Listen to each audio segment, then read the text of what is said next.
하나님의 위로와 은혜가 또 여러분의 삶 가운데 풍성하게 펼쳐지기를 간절히 소원하고 축복합니다.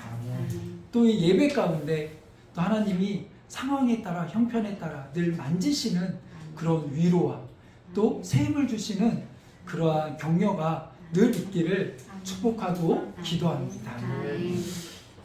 우리 아이들이 가끔 대화하거나 이렇게 유치원 아이들끼리 어린아이들끼리 대화하는 걸 보면 되게 유치하고 웃길 때가 있습니다. 예를 들어 이런 거죠.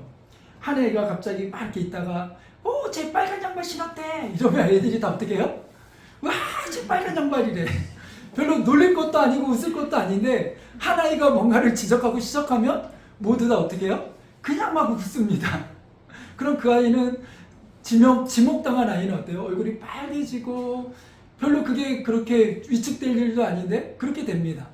또 한 번은 막 이렇게 있다가 애들이 막 제 방구래 막 방구 똥꾸래 이러면 갑자기 애들이 막 다 웃고 그 당황 아이는 상당히 당황하죠. 근데 전체적인 분위기가 그렇게 막 몰아가고 이렇습니다. 되게 아이들의 이런 모습들을 보면 너무 웃기지 않나요? 근데 때로는 이런 모습이 신앙생활을 하는 우리들 가운데도 종종 보여질 때가 있습니다. 특히 오늘 읽은 본문에 보면 베드로가 물에 빠져가는 사건들을 보잖아요. 그러면서 베드로가 이렇게 뭔가 되게 믿음 없고 되게 그 빨간 양말 신은 것처럼 때로는 방구똥꼬인 것처럼 때로는 많은 교회들 안에서 성도들 안에서 웃음거리 아닌 웃음거리 때로는 참 믿음 없는 사람 이렇게 치부되어지거나 이렇게 생각되어질 때가 종종 있습니다. 근데 저는 오늘 이 본문을 통하여서 좀 이 본문을 다시 한번 되돌아보면서 과연 베드로가 그렇게 웃음거리 당할 만한 그런 상황일까? 다시 한번 이 상황들을 좀 제 말씀 안에서 다시 한번 살펴보면서 우리의 시선과 이 생각들이 다시 한번 이렇게 새롭게 되어지는 시간들이 되기를 원합니다. 오늘 본문의 내용은 사실은 간단합니다. 예수님께서 이제는 제자들을 배에 태워 보내고 그 상황 가운데 제자들만 보낸 거죠. 예수님은 남아 계시고. 근데 그 가운데 풍랑을 맞이하게 됩니다. 그리고 그것으로 인해 제자들이 어려움을 겪게 되죠. 그 가운데 예수님이 찾아오세요. 그리고 그 예수님이 풍랑을 잠잠케 하십니다. 그 상황 가운데 특별히 우리가 아까 서두에 언급한 대로 베드로가 이제는 예수님, 나도 예수님처럼 물 위를 걷게 해주십시오. 정말 예수님이라면 나도 그렇게 걷게 해주세요. 라고 하고 그 물 위로 내려가서 물 위를 걷다가 그 주변에 있는 풍랑을 보고 물로 다시 빠져들게 됩니다. 그런 베드로를 주님이 건져주시는 그 사건이 오늘 성경의 내용이에요. 근데 우리가 이 내용을 잘 보면 주님의 의도하심은 무엇일까? 오늘 이 사건을 통하여 우리가 어떠한 도전들을 받아야 되는가 우리가 생각해 봐야 되는데 우리가 첫 번째로 이 본문에 좀 특이한 것이 있습니다. 그것은 뭐냐면 22절을 우리 한번 볼게요. 22절을 보면 이렇게 시작됩니다. 예수께서 즉시 제자들을 재촉하사 자기가 무리를 보내는 동안에 배를 타고 앞서 건너편으로 가게 하시고. 이게 무슨 말이냐면 이런 거예요. 이 앞에 사건이 무엇이냐면 여러분 22절 그 앞에 사건이 뭐냐면 5,000명을 먹이신 사건이에요. 오병이의 사건이거든요. 이 동일한 사건을 요한복음에서는 사람들이 예수님을 왕으로 삼으려고 했다고 그러거든요. 그러니까 그만큼 지금 사람들의 상황이 어떤 상황이에요? 흥분된 상황이에요. 예수님을 막 왕으로 삼으려고 하는 흥분된 그런 사람들의 웅성웅성 막 얼마나 설레고 기쁘겠어요? 그런 상황 가운데 이 상황을 누가 정리하냐면 예수님이 정리하세요. 제자들이 뒷정리하고 상황을 정리해야 되는데 예수님이 친히 나서셔서 이 상황들을 정리하시고 제자들은 먼저 배에 태워 보내신다라는 거죠. 그러니까 여기서 지금 상황을 보면 이 펼쳐지는 상황이 보편적인 상황이 아니라는 거예요. 그럴 때에는 뭔가 의도가 있겠죠. 주님의 의도가 있는 거죠. 그럼 주님의 의도는 뭘까? 왜 굳이 이런 상황 속에서 제자들에게 뒷수습을 맡기지 아니하시고 보편적으로 제자들이 다 그런 거 하는 거 아닙니까? 근데 제자들이 그 일을 하지 않고 얼른 예수님이 제자들을 배에 태워서 보내신 거예요. 그러면 예수님은 전능하신 하나님이시잖아요. 갑자기 안 믿어지세요? 예수님은 전능하신 분이세요. 그러니까 예수님은 뭐든 하실 수 있고 뭐든 아시는 분이거든요. 그런데 그분이 제자들을 배에 이렇게 급하게 태워 보내실 때에는 이들이 풍랑을 맞을 거라는 것을 알고 계셨을까요? 모르셨을까요? 알고 계셨겠죠. 그래서 예수님이 일부러 안 타셨을까요? 또 그렇게 생각하시면 안 돼요? 예수님이 아이고 이거 아시고 제자들 너희들 한번 고생 한번 해봐라 이러고 제자들만 얼른 태워서 보냈다 이렇게 생각하시면 안 돼요. 우리 주님 그런 분 아니에요. 근데 예수님께서 그렇게 하셨다고요. 그리고 예수님은 뒷수습 하시고 가서 기도하셨어요. 왜 이 보편적이 않은 상황 가운데 이렇게 몰아가셨을까? 이렇게 몰아가셨을 때는 주님의 의도가 있는 거죠. 의도. 주님의 계획이 있는 거죠. 우리는 보통 이런 걸 교육이라고 합니다. 교육은 의도를 가지고 그 목표한 바를 가지고 그것을 어떻게 이 목표한 바까지 의도한 대로 이끌고 갈 것인가. 거기서 이거를 이끌기 위하여 학습자를 이해하고 또 교육 방법을 가지고 설계하고 그 다음에 이것이 얼마나 잘 이루어졌는가 평가를 하고 이것이 이제 교육 설계고 과정인데 그지? 배웠지? 이게 이제 교육이에요. 근데 오늘 본문에서 그런 주님의 제자들을 향한 교육하시기 위한 이 모습을 보게 되어져요. 의도된 계획된 사건임을 보게 된다라는 거죠. 그러한 전제에서 오늘 본문을 우리가 보고 살펴보고 이해하고 은혜 받기를 원합니다. 그러니까 지금 제자들이 배를 타고 가요. 근데 이게 하나님의 의도됨이죠. 이들이 가다가 뭘 만나요? 풍랑을 만나요. 풍랑을 만나요. 그러니까 우리가 여기서 하나 생각해야 될, 우리가 고정관념을 깨고 우리 생각을 넓혀야 될 게 뭐예요? 고난이나 어려움을 겪는 거는 늘 우리에게 나쁜 것만은 아니다라는 걸 하나 생각해야 되고요. 그 다음에 우리에게 다가오는 고난은, 어려움은 나에게 문제가 있어서 꼭 내 잘못 때문에 마치 벌을 받듯이 징계받듯이 겪는 것만은 아니다라는 거예요. 물론 그럴 수도 있지만 모든 고난이 다 그렇다? 이렇게 생각하면 안 돼요. 그래서 제가 여러 번 강조했지만 욥이라든지 그들이 받는 고난들은 왜 받았어요? 하나님이 순전하다고 자랑했으니까. 그러니까 모든 고난받는 사람을 보고 저 사람은 믿음의 어떤 우리가 정죄라든지 뭔가 문제가 있어 이렇게 생각하면 안 된다고 그랬어요. 그리고 나에게 다가오는 고난도 꼭 내가 뭔가를 잘못해서 그랬나? 이렇게 생각하기보다는 내 자신을 돌아보기도 해야 되지만 내 잘못이 아니라 또 다른 하나님의 계획이 있을 수 있다는 것을 생각해 보시기 바래요. 또 하나는 이 고난이 올 때 힘들까요? 어려울까요? 힘들어요. 예, 고난 오면 힘들어요. 예수 믿고 나서 받는 고난은 아유 하나도 안 힘들어 이러면 거짓말이에요. 예수 믿고 나서 받는 고난도 죽을 것 같고 정말 힘들어요.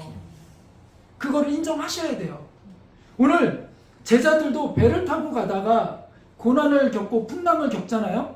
근데 여러분 잘 생각해 보세요. 제자들 중에 많은 수가 제자기 전에 뭐였어요? 어부였어요. 어부. 베드로도 뭐 하던 사람이었어요? 어부였어요. 그러니까 그의 천직이, 그가 잘하던 그의 전문 분야가 뭐예요? 물에서 사는 거 아니에요? 오늘날처럼 우리는 갑자기 나의 적성이 뭐가 맞을까 해가지고 직업을 찾아가는 그런 시대가 아니에요. 이 시대는 그냥 부모의 직업을 그대로 이어받는 그런 시대잖아요. 그러면 이들이 어려서부터 뭐였었겠어요? 어부예요. 그들의 부모는 뭐였겠어요? 어부예요. 그러니까 그는 태어나면서부터 물에서 자랐고 배가 놀이터이고 배에서 노는 거죠. 마치 목회자 자녀들이 맨날 교회에서 놀고 교회가 놀이터이고 이런 것처럼 그런 거예요. 그것처럼 제자들 중에 상당수는 어부였어요. 물에서 놀고 바다에서 수영하고 그렇게 배를 만지고 그랬던 사람들이라고요. 그러니 그 분야에선 전문 분야 아닙니까? 전문 분야에서 지금 풍랑을 만난 거예요. 그러니까 전문 분야니까 이 정도쯤은 처음에는 그랬을 거예요. 야, 걱정 마, 걱정 마. 내가 어부 출신이잖아.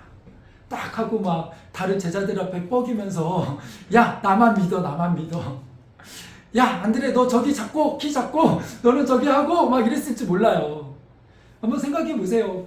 얼마나 제자들의 습성이 뻐기기 좋아하고 잘난 척하기 좋아하고 이 교만한 습성 아닙니까? 근데 또 제자들만 그렇다고 생각하면 안 돼요. 우리들도 어느새 막 그게 막 스물스물 올라오잖아요. 근데 제자들의 습성을 보면 그랬을 것 같아요. 내가 예수님 오른편, 나 왼편. 막 서로 그런 위치 싸움 하듯이 네가 내 발 시켜야지 누가 내 발 안 시켜주나? 이런 제자들 아니에요? 그러니 자기 전문 분야가 이제는 다 드러낼 때가 난 거죠. 그러니 얼마나 설렜겠어요. 야, 이게 해봐 했는데 될까요? 안 될까요? 안 되는 거예요. 안 되는 거예요. 그러니까 우리는 내가 정말 자신 있는 분야, 이건 내 전문 분야. 그러니까 여기는 실패할 수 없어. 그러나 그거는 착각이에요. 우리는 내가 자신 있어 하는 부분에 얼마든지 실패할 수도 있고 그 부분에 내가 컨트롤할 수 없는 어려움이 닥쳐올 수 있다라는 거예요. 나는 공부만 하면 내가 할 수 있어. 내가 맘만 먹으면 나 돈 얼마든지 벌 수 있어. 나 맘만 먹으면 내 건강 하나쯤은, 내 자신쯤은 나 어느 누구한테도 나 지지 않을 수 있어. 그러나 착각이에요. 왜요? 내 인생은 내 것 아니기 때문에 내 마음대로 안 돼요. 지금 이 제자들도 그걸 겪는 거예요. 그러니까 이들이 지금 고난을 겪는다는 거는 정말 어려운 고난인 거예요. 정말 힘든 고난인 거예요. 이들이 전문성을 가지고 뭘 해도 안 되는 그러한 고난인 거예요. 그러한 어려움인 거예요. 그러니까 지금 엄살피는 게 아니에요. 그러니까 상황이 정말 좋은 것 같은 거예요. 그러니까 우리가 예수 믿고 나서 우리에게 닥쳐오는 고난들이 별거 아닌 거라고 생각하지 마세요. 별거 아니었으면 좋겠는데 정말 찐으로 어렵고 정말 찐으로 고통스럽고 정말 견디기 힘든 거예요. 만만한 고난이 아니에요. 사탄이 그렇게 만만하지 않아요. 우리에게 다가오는 일들이 세상이 그렇게 만만하지 않아요. 제자들이 지금 그 고난을 겪는 거예요. 이제 그 고난을 견디고 언제까지요? 밤 사경까지. 25절에 보니까 밤 사경에 예수님이 물 위로 걸어오시거든요. 그러니까 그때까지 지금 고난이 지금 계속되고 있는 거예요. 근데 이 밤 사경이 언제냐면 우리나라 시간으로 따지면 새벽 3시에서 6시예요. 새벽 3시에서 6시.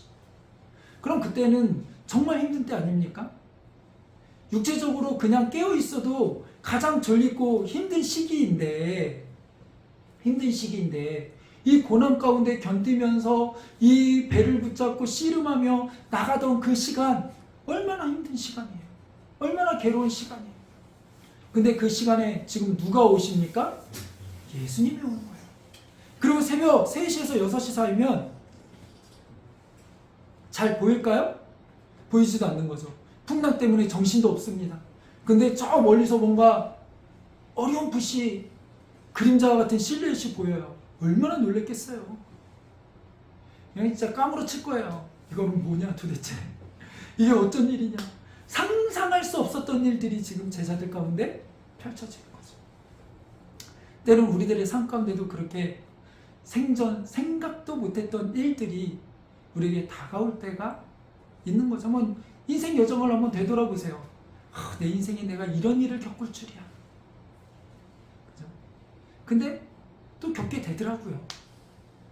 안 겪었으면 좋겠는데 또 언젠가는 겪게 되고 또 지나왔다고 너무 자신만만할 게 아닌 게 앞으로의 삶 가운데도 또 겪을 수 있거든요. 그러니까 오늘 우리가 이 말씀을 잘 붙잡고 또 앞으로 오는 어려움들도 잘 견딜 수 있는 시간이 되기를 원합니다. 이렇게 어려움이 오면 정말 힘든데 근데 다행히 그 실루엣이 누구예요? 주님이에요. 그리고 주님이 하시는 말씀이 뭐냐면 두려워하고 힘들고 고난 가운데 제자들에게 나다 내니 두려워 말라. 이렇게 말씀하세요. 그러니까 나니까 나 너희 스승 예수 그리스도니까 나 예수니까 너희 걱정하지 마, 두려워하지 마 이렇게 말씀하세요. 이 하나님의 위로의 말씀이 우리 가운데 늘 들려지길 간절히 소원합니다. 근데 여기서 우리가 눈여겨봐야 될 게 또 뭐예요? 주님이 지금 제자들에게 두려워 말라 이렇게 선포하시는데 그림을 보세요. 지금 풍랑이 잠잠해진 겁니까? 아니에요. 풍랑이 좀 잠잠해지고 주님이 오시면서 그 실리에시 유령과 같은 그 두려움의 대상이 주님임을 알았어요. 그리고 이제 누구십니까? 나 너희 스승 예수다 이럴 때 모든 풍랑이 다 잠잠해지고 쫙 조용해지고 바람도 멈추고 이러면서 두려워 말라 이러면 얼마나 위로가 되겠어요? 얼마나 그 마음에 샬롬이 넘치면서 평안이 넘치면서 오 예수님 환호하겠어요? 근데 지금 상황을 잘 보세요. 변함이 없어요. 상황이 변한 게 없다니까요. 근데 주님은 하시는 말씀이 뭐예요? 얘야 나다 두려워하지 마. 야 이제 5분만 있으면 멈출 거야 걱정. 이게 아니라 주님은 이미 상황이 다 종료된 거예요. 뭐라고요? 두려워 말라. 두려워 말라 내 딸아. 두려워 말라 내 아들아. 이 음성이면 된다라는 거예요.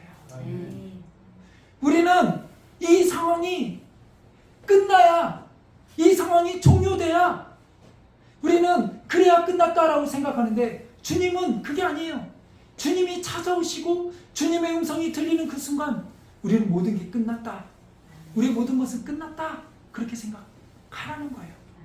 아니 그렇다는 거예요. 그렇다고 치고가 아니라 주님이 평안하라. 주님이 우리 가운데 찾아오셔서 말씀하시면 이미 상황은 종료될 줄을 여러분 믿으시기 바랍니다. 이미 그렇게 되는 거예요. 그래서 우리 안에 뭐가 필요한 거예요?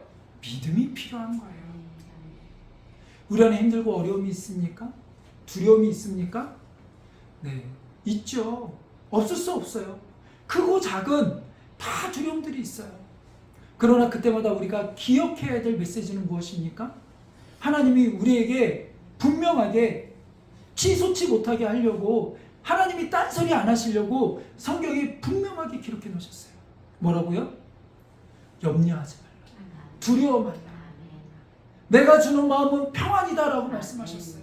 네가 불 가운데를 가고 물 가운데를 가고 어디를 가든지 간에 내가 너를 지킬 거야 라고 주님 말씀하셨어요. 그러니까 여러분 두려움이 올 때마다 힘듦이 올 때마다 여러분이 기억하시고 선포하시고 하나님께 내밀어야 될 말씀이 무엇입니까? 하나님 염려하지 말라고 하셨잖아요. 하나님 두려워하지 말라고 하셨잖아요. 그 말을 기억하셔야 돼요. 그리고 그 말씀을 붙잡고 기도해야 되는 거예요. 그래서 우리가 성경을 읽어야 되는 거예요. 우리가 성경을 읽어야 되는 이유는 그냥 나 성경 10번 읽었다? 100번 읽었다? 나 성경 몇 독했다? 이거 자랑하기 위함이 아니라 성경의 말씀에 하나님이 우리를 향하여 기록해 놓으신 말씀이 있단 말이에요. 확증해 놓으신 말씀이 있단 말이에요. 그럼 그 말씀 내미는 거예요. 우리가 가끔 어떤 통신사든지 아니면 때는 어떤 무언가 분쟁이 일어날 수가 있어요. 그럴 때 내미는 게 뭐예요? 약관 좀 봅시다. 우리 계약할 때 어떻게 계약했죠? 계약 조건이 뭐죠? 약관을 봅니다. 그리고 약관을 내밀면 할 말이 없어요. 약관대로 해야 돼요. 그러니까 이게 정말 중요한 거예요. 저희가 캐나다에 있을 때 이제 집을 한번 이사할 일이 있는데 이게 한국보다 까다로운 거예요. 뭐를 다 체크하고 청소가 됐는지 안 됐는지 뭐가 망가지고 뭐가 이러면 다 뒷받침해서 보증금에서 얼마를 까고 주거든요. 근데 저희가 이사할 때 나름대로 청소한다고 했는데도 좀 이렇게 여러 가지가 뭐가 좀 흠집도 있고 뭐가 있었나 봐요. 그래서 돌려주는 이제 먼저 갈 때 사인을 하고 나중에 뒷받침을 돌려받기로 했는데 말도 안 되게 뒷받침을 차감하고 준 거예요. 보증금을. 그런데 그들에게 말도 안 되고 영어도 잘 안 되고 디테일하지 않잖아요. 근데 그들에게 그 뒷받침을 다 받아냈던 경험이 있어요. 근데 뭘로 받아냈을까요? 제가 잘나서요? 그들과 막 말에 논리 싸움에서 이겨서요? 아니요. 단 하나예요. 그들이 제가 이사할 때 이제 이런 거 확인했습니다라고 사인을 해주는 게 있거든요. 그 관리인이 사인해준 그 서류 하나 내민 거예요. 그 어둔한 말로 영어도 잘 못하지만 이러면서 이 사인 뭐라고? 이 사인의 의미는 책임진다는 거 아니냐고 그 말 한마디 내밀었더니 결국은 모든 디파짓을 다 돌려줬어요. 뭘 얘기하려고 하는 거냐면 주님이 우리에게 약속하셨어요. 그래서 성경을 뭐라고 그래요? 약속의 책이잖아요. 구약, 신약, 새로운 약속. 주님을 이 땅에 보내시면서 그 예수님을 믿기만 하면 이제 구원해 주시고 구원받은 하나님의 자녀들에게 내가 어떻게 해줄 거야 라는 하나님의 약속의 메시지인 거죠.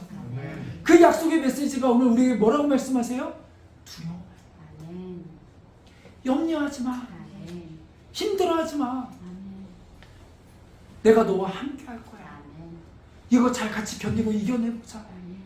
이것 때문에 죽지 않아. 이것 때문에 망하지 않아. 이거를 잘 뛰어넘으면 하나님의 계획하시는 거죠. 그러게 우리는 이 말씀을 잘 기억해야 돼요. 두렵고 힘들 때마다 어떻게 해요? 이 말씀을 내밀어야 돼요. 하나님 이렇게 말씀하셨죠? 하나님 우리에게 이렇게 약속하셨죠? 이 약속이 이루어질 줄로 믿습니다. 아멘. 그 은혜가 있기를 원합니다. 오늘 그것이 우리가 성경을 읽어야 될 이유고 제가 여러분에게 올해 선물로 이렇게 큐티집을 드리는 이유도 거기에 있어요. 우리가 말씀에 인생을 걸려면 말 그대로 내 인생을 걸려면 뭘 믿고 걸겠어요, 그죠?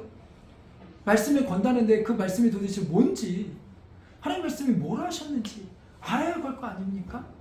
하나님 나를 어떻게 부르셨는지 어떻게 알아요? 말씀을 통하여 검증받고 말씀 통해서 말씀 안에서 우리 안에 성령 하나님께서 또 감동을 주시는 거 아닙니까?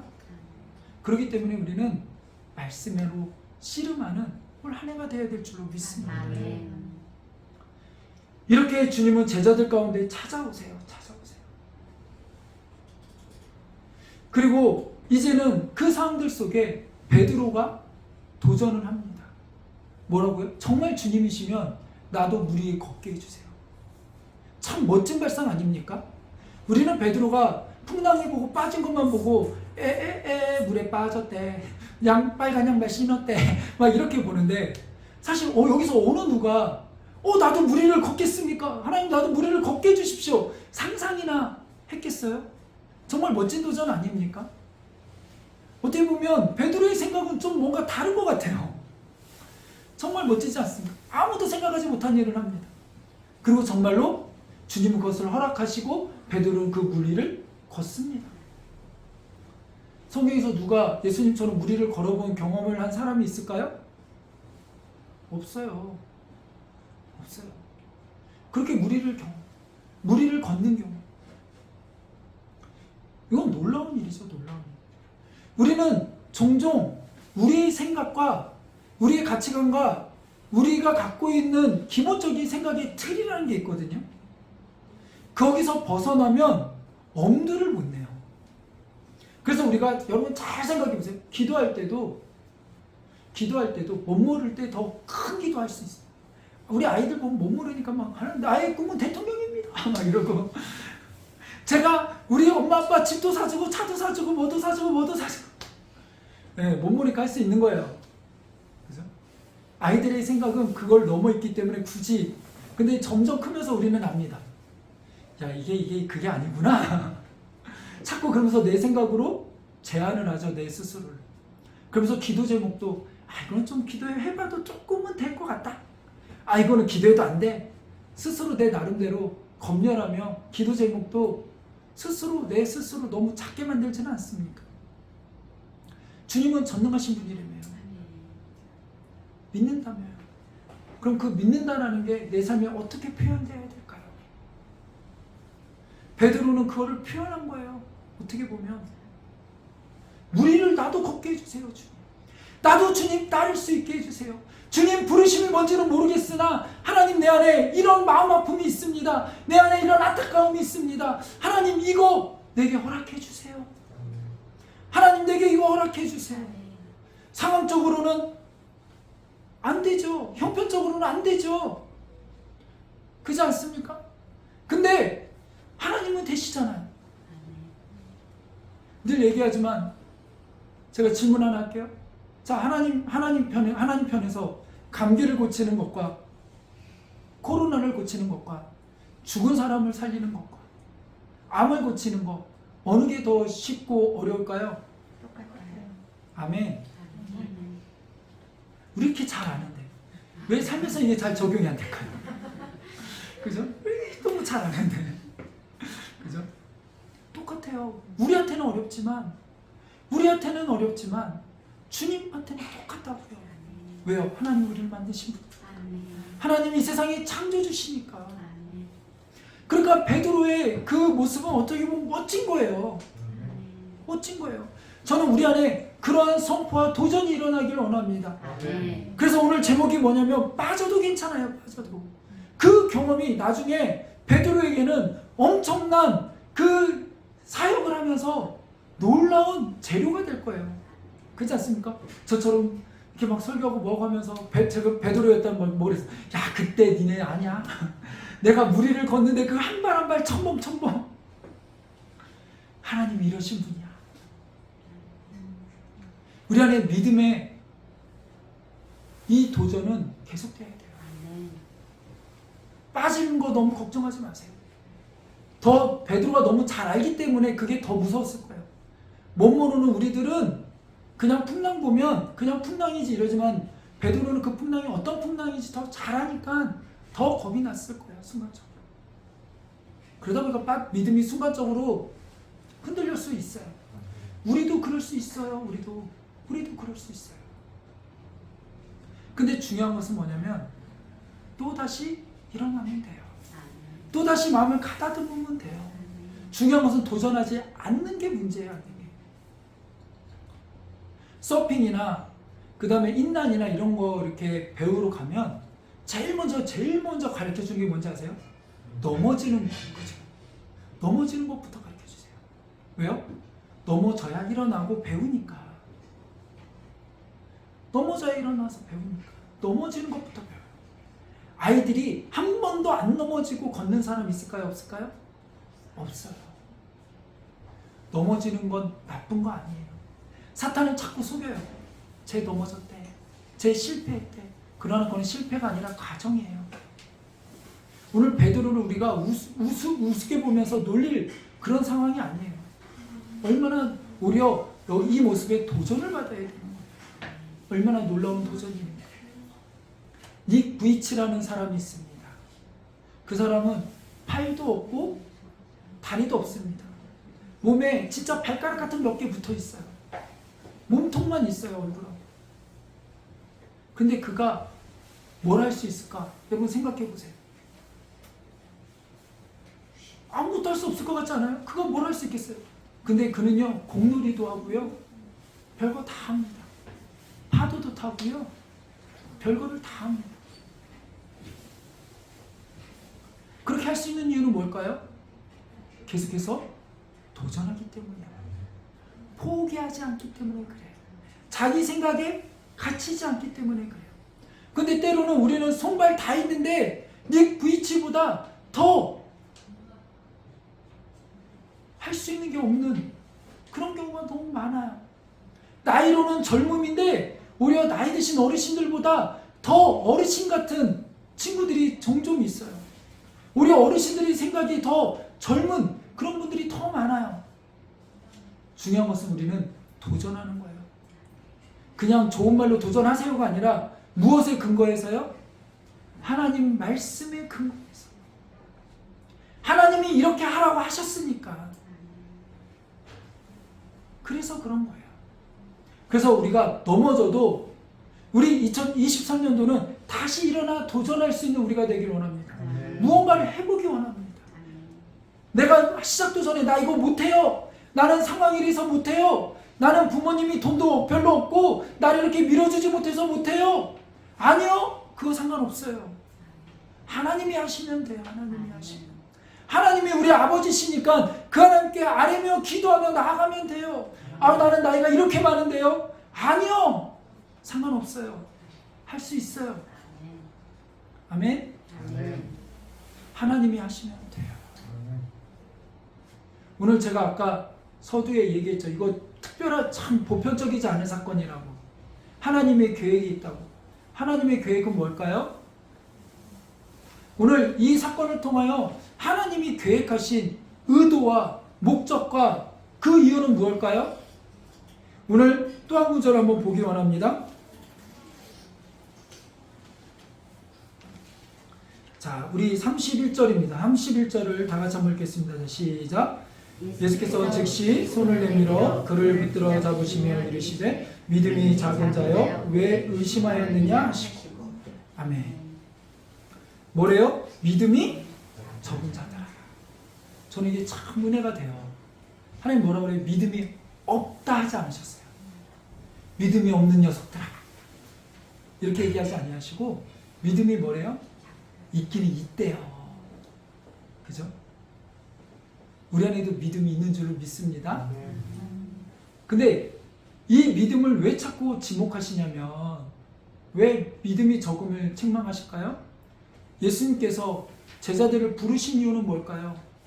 지금 예수님께서 제자들을 이 땅 가운데 부르신 이유는 뭘까요? 택하신 이유는 뭘까요? 그들을 향한 계획이 있는 거예요. 하나님의 부르심에는 실수로 베드로 부르신 거 아니에요. 아유, 맨날 풍랑 보고 물이나 빠져드는 저런 녀석 괜히 불렀어. 아, 후회스러워. 이게 아니에요 지금. 아유, 처음부터 이 어부들을 부르는 게 아닌데, 저런 처음부터 출신이 안 좋은 애들을 부른 게 아닌데, 그렇게 지금 후회하시며 이렇게 얘기하시는 게 아니에요. 주님의 부르심에는 후회도 없고 실수도 없으세요. 분명하세요. 왜 부르셨을까요?